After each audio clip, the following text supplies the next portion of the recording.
people rich, every woman I know would be a millionaire. The real secret, knowing how to command more pay and respect, because when you position yourself as a high value woman, not only will people treat you differently, but your bank account will also reflect it. My name is Seun Akinlotan, your favorite life coach, dedicated to helping upwardly mobile business and career women bloom in all aspects of life. In today's video, I'll explain the steps to stop settling, start earning more, and command the respect that you deserve. Let's dive in. Too many smart women are stuck earning less than they deserve. Do you know why? Some common reasons are imposter syndrome. A lot of women suffer from imposter syndrome, thinking that high earners are a special breed and it doesn't apply to them. Another reason is that some women are too extensive rather than being intensive. What do I mean by that? When you have your hands in too many places, it prevents you from being the expert that you need to be to earn higher. The other reason I would like to share today would be that a lot of women simply struggle to be taken seriously in male-dominated spaces. However, I have good news for you because all of this can change and I will explain the steps to you. Come with me. Okay, so your desire is to be a high earning woman. What exactly do you need to do to become a high earning woman? I would say 1, adopt a high earner's mindset. What do I mean by that? Before you become a high earner, it starts in your mind.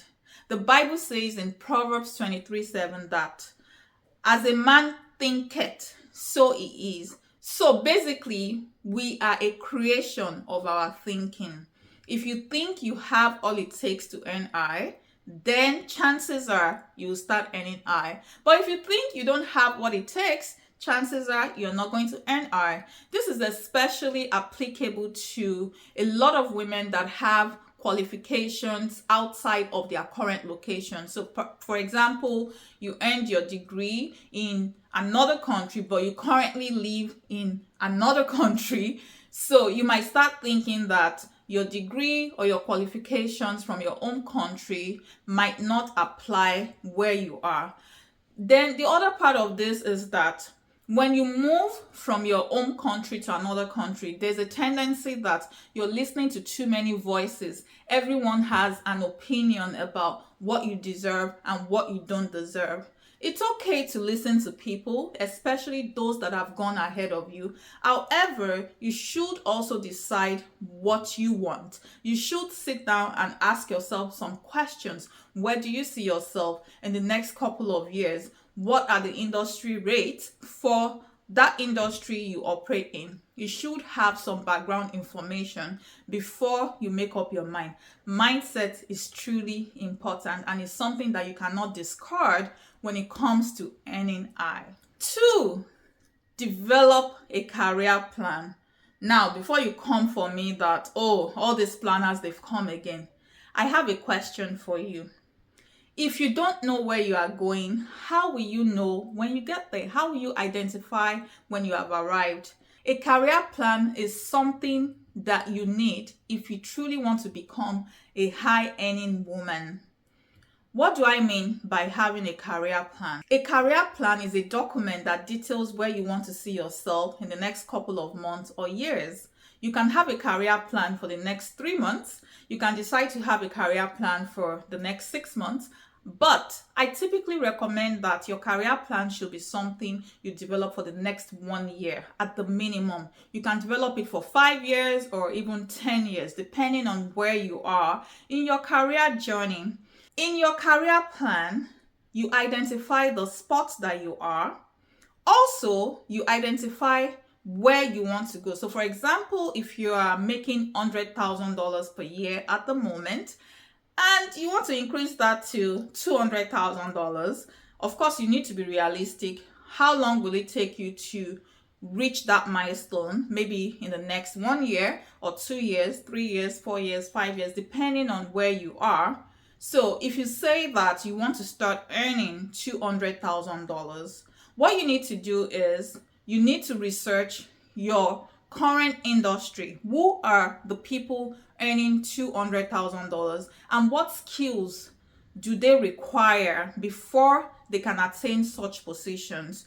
Maybe communication skills, creativity skills, leadership skills, whatever skills you find out that those that are earning what you want to earn, whatever skills they have, if you lack any of those skills, then you need to be taking steps to achieving those skills. One of the things that I do with my direct reports is I help them to develop a career plan.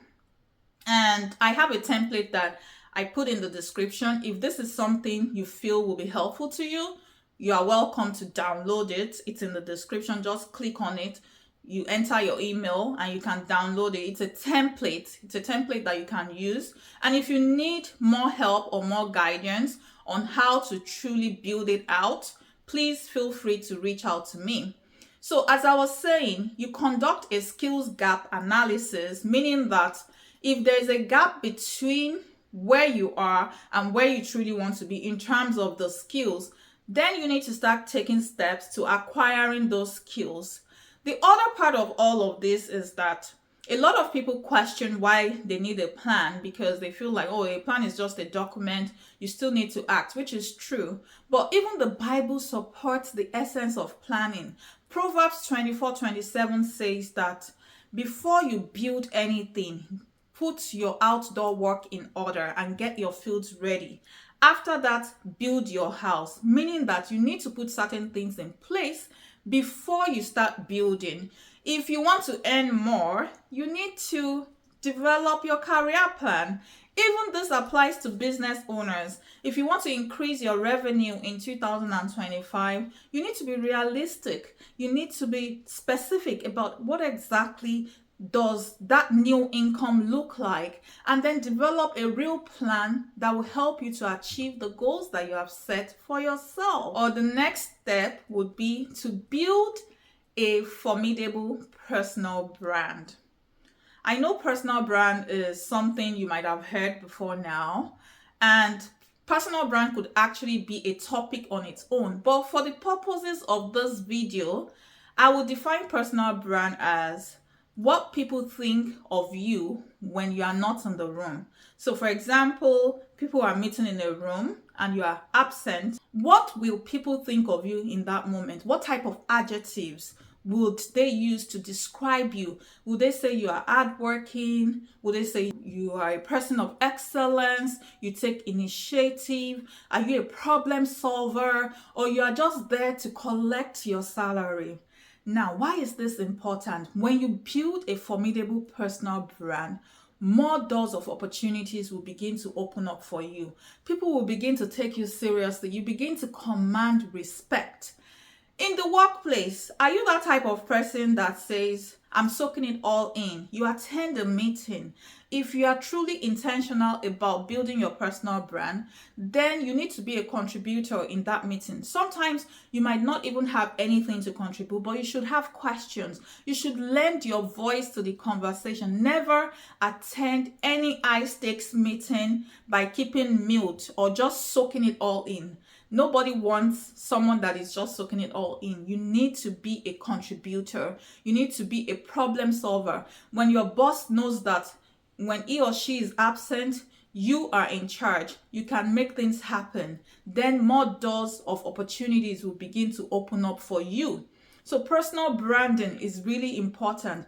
It also includes how you dress, how you show up, how you communicate. A lot of people don't speak up because they have not refined their speaking skills. They have not refined their communication skills. How will you be taken seriously? How can you earn more? I am certain that women that earn more know how to communicate well. They might not even be the best in the workplace, but they know how to communicate and they know how to get other people to get things done. So take your personal branding seriously, and then you can become a high earning woman.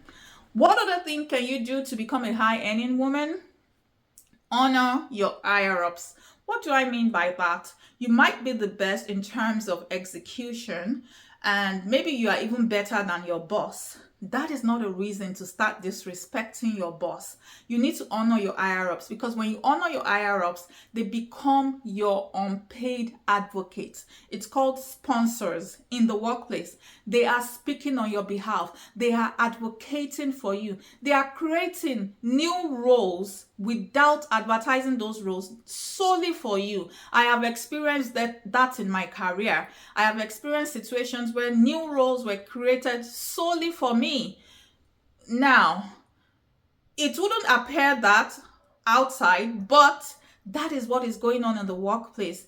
When you honor your higher ups, they will be willing to stick their neck out for you. They will be willing to mention your name in rooms where you are absent. They will be willing to recommend you each time you honor them. Honor your higher ups. Don't speak bad of them. Make sure that you're making your higher ups happy. Take on visibility projects, but please always return the credit to your boss or to whoever offered you that opportunity. Then, last but not the least, is network strategically. What do I mean by that? Networking is beyond going into environments you are uncomfortable with. It's about moving out of your current zone and collaborating with other industry professionals. So, those conferences you refused to sign up for, that requires you to dip your hands in your pockets to attend, you need to start attending them. Because when you meet with other industry professionals, then you know what is going on out there. They recommend you to their own bosses. They recommend you in their own sphere of influence. So that opens you up to more opportunities. Become a presenter at all those conferences. Lend your voice to the conversation. When you present at a conference, people get to know you. You have the platform. People add you to their contact list. And when opportunities arise, guess who gets the first call? That would be you. So start networking strategically. Networking is not just about handing your business cards to people. It's about also offering yourself as a high value person, asking people, how can I help you? Don't go into the networking sessions with the mindset of what you can get from them. Think about how you can help them. What can you contribute to make their lives better? And if you can do all these 5 steps, I think I've listed 5. Adopt a high earner mindset. The second one is develop a career plan. And I also mentioned building a formidable personal brand. I talked about honoring your higher ups. And this last one is networking. If you can do all of this, things will begin to change. You will notice a big change in your bank account. I promise you. Now, if you found value in this video, I welcome you to like, subscribe, and turn on your notifications, because guess what? Next week, I will be talking about how to master work-life balance, the secret no one told you. You don't want to miss it. Also, I would love to hear from you. Which of those steps are you going to implement, or are you already implementing? Drop it in the comments. I would love to hear from you. Queen, sis, you're already doing well, but if you implement all these steps that I've shared today, you are on your way to becoming a high earning woman. And until next time, be intentional, be exceptional, and be on point. Thank you.